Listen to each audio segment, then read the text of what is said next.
आपके सुझावों की इस वर्ष के बजट में बहुत अहम भूमिका रही है और आपने भी जब बजट देखा होगा तो आप सबके ध्यान में आया होगा कि आपके सुझावों को, आपके विचारों को इसमें समाविष्ट करने का भरसक प्रयास किया गया है। वो काम तो हो गया। अब जो आज का ये संवाद है, ये संवाद कृषि सुधारों और बजट के प्रावधानों को हम आगे बढ़ाएं, तेजी से आगे बढ़ाएं, लास्ट माइल डिलीवरी तक पहुंचे, निश्चित समय सीमा में करें और बड़ी एफिशिएंसी के साथ करें और फिर भी सबको जोड़ करके करें।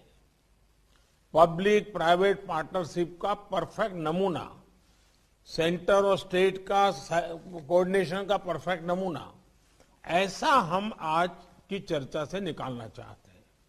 इस वेबिनार में एग्रीकल्चर, डेयरी, फिशरीज जैसे भांति भांति के सेक्टर्स के एक्सपर्ट भी हैं।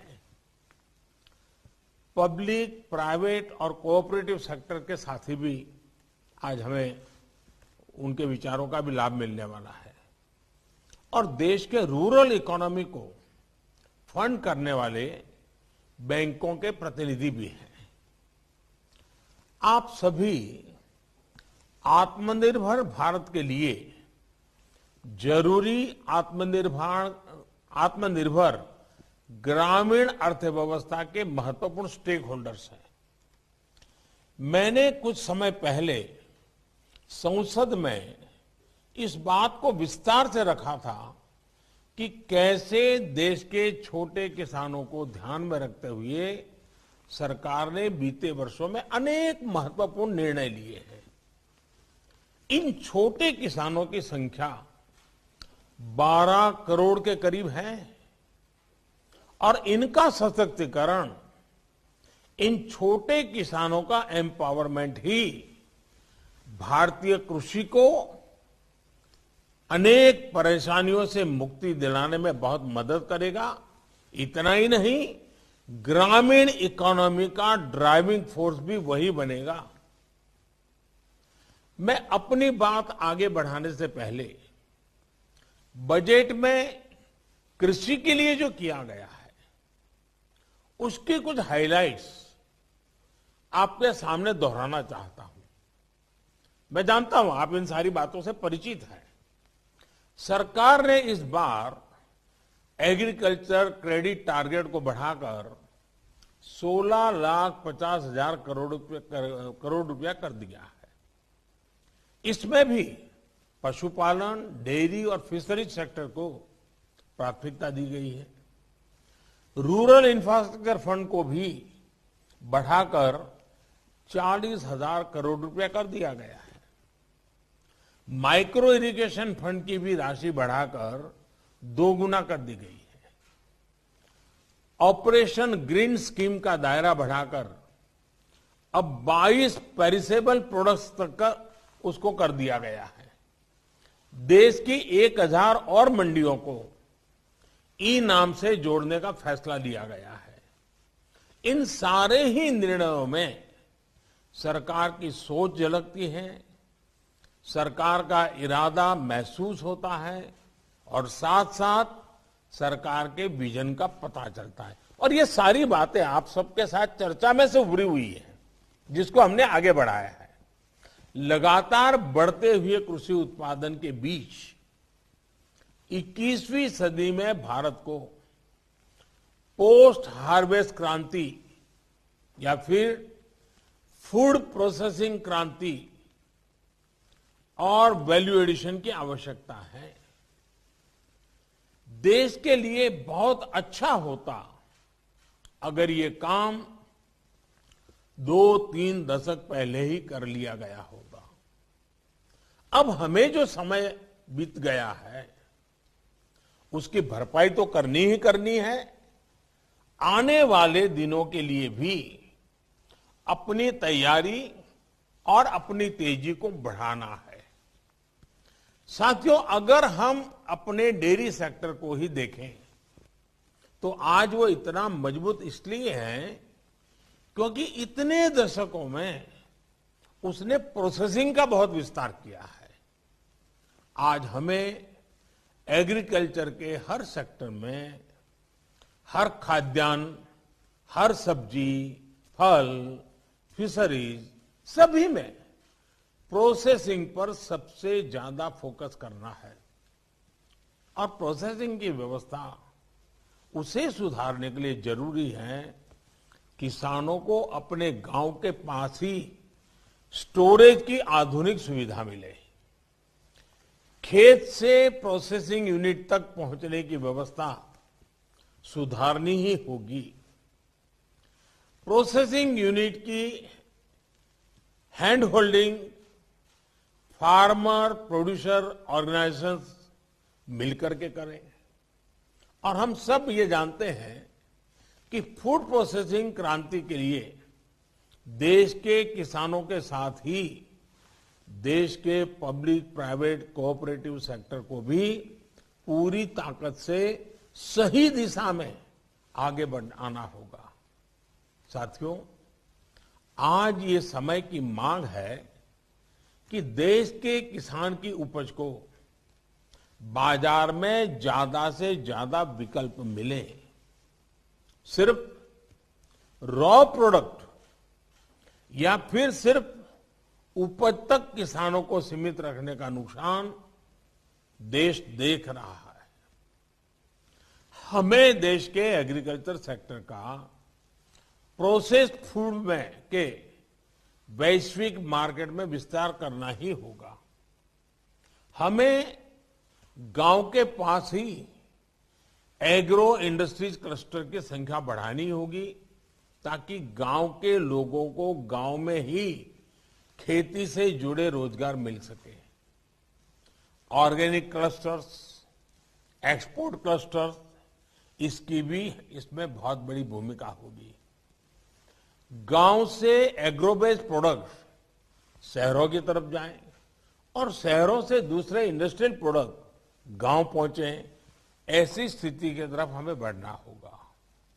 अभी भी लाखों माइक्रो फूड प्रोसेसिंग यूनिट्स देश में चल रही है, लेकिन उनका विस्तार करना, उनके सामर्थ्य को बढ़ाना, ये आज समय की मांग है, बहुत जरूरी है। वन डिस्ट्रिक्ट वन प्रोडक्ट, इस योजना कैसे हमारे उत्पादों को विश्व बाजार तक लेकर जाएं, इसके लिए हमें पूरी ताकत से जुटना होगा। साथियों, सिर्फ खेती ही नहीं, यहां तक कि फिशरीज सेक्टर में प्रोसेसिंग का भी एक बहुत बड़ा स्कोप हमारे यहां है। भले ही हम दुनिया के बड़े फिश प्रोड्यूसर हैं, एक्सपोर्टर में से एक है, लेकिन प्रोसेस्ड फूड के इंटरनेशनल मार्केट में हमारी उपस्थिति बहुत सीमित है। भारत की फिश ईस्ट एशिया से होते हुए प्रोसेस्ड फॉर्म में विदेशी मार्केट तक पहुंची है।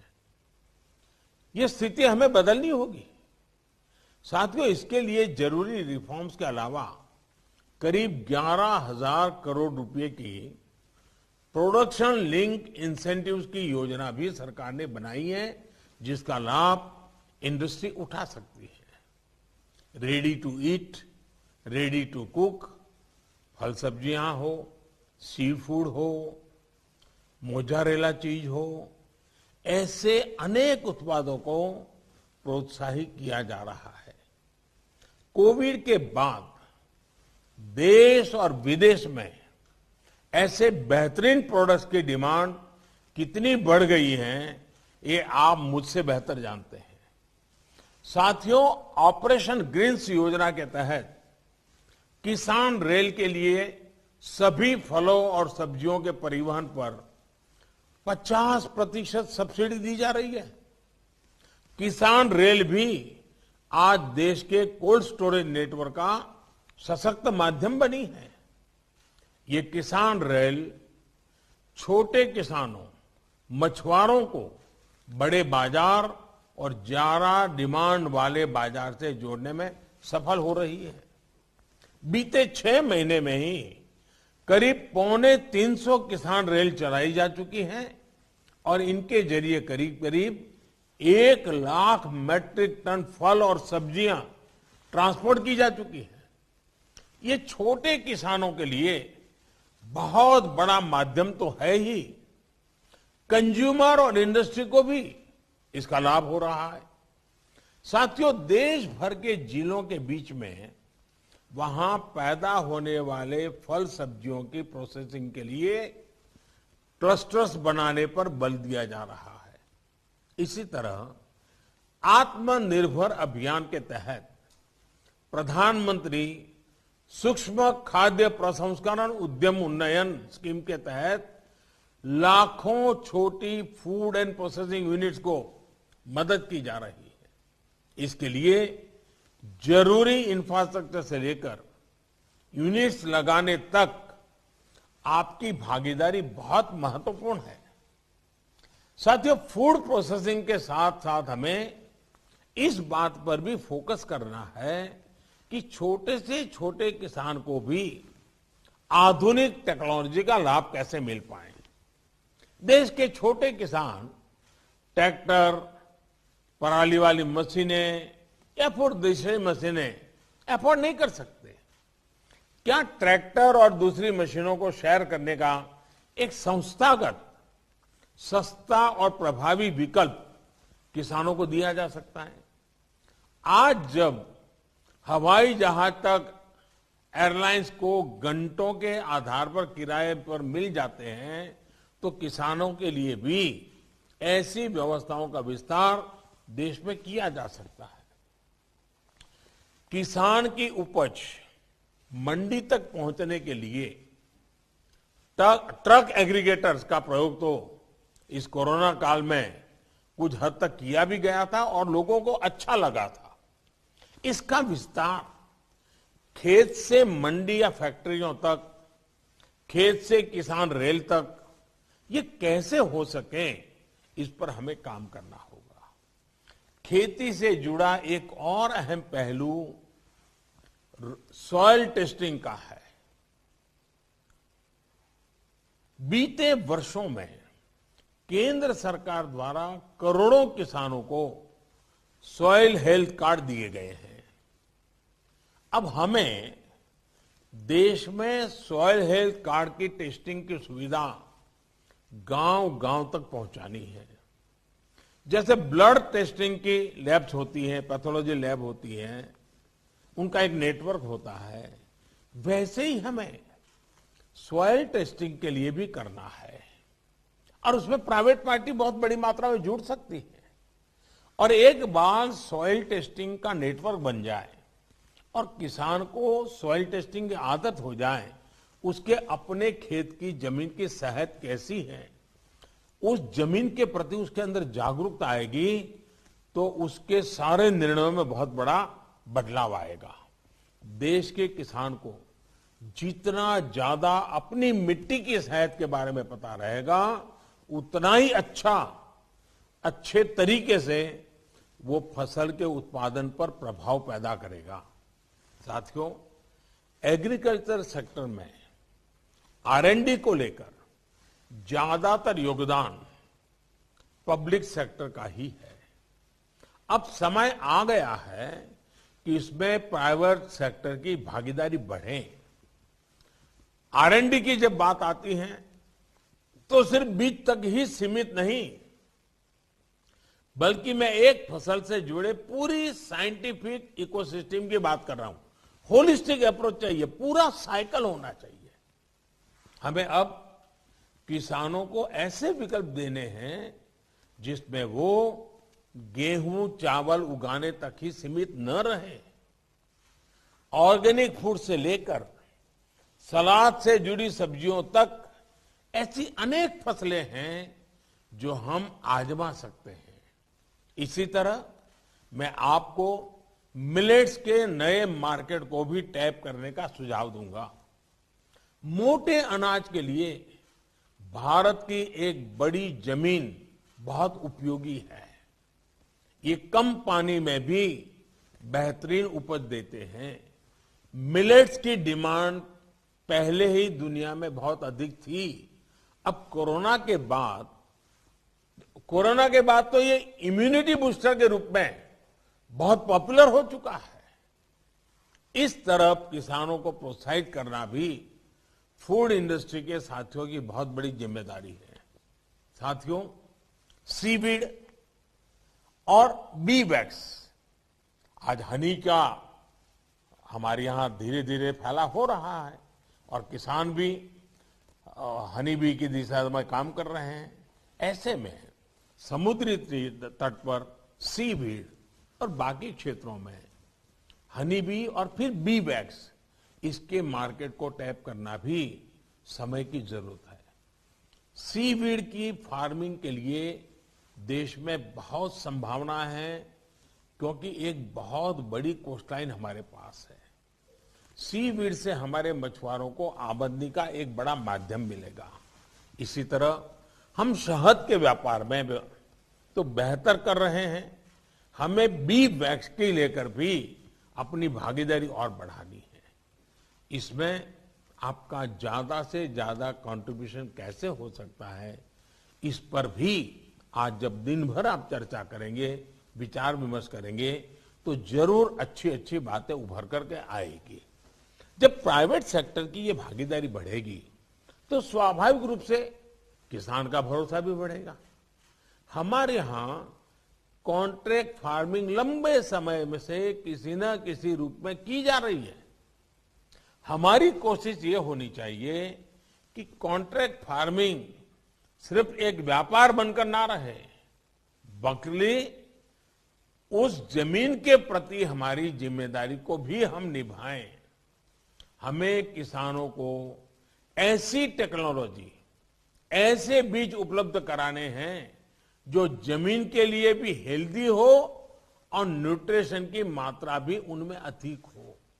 साथियों, देश की खेती में सिंचाई से लेकर बुआई, कटाई और कमाई तक टेक्नोलॉजी का एक संपूर्ण समाधान मिले, इसके लिए हम सबको मिलकर के एकजुट प्रयास कर रहे हैं।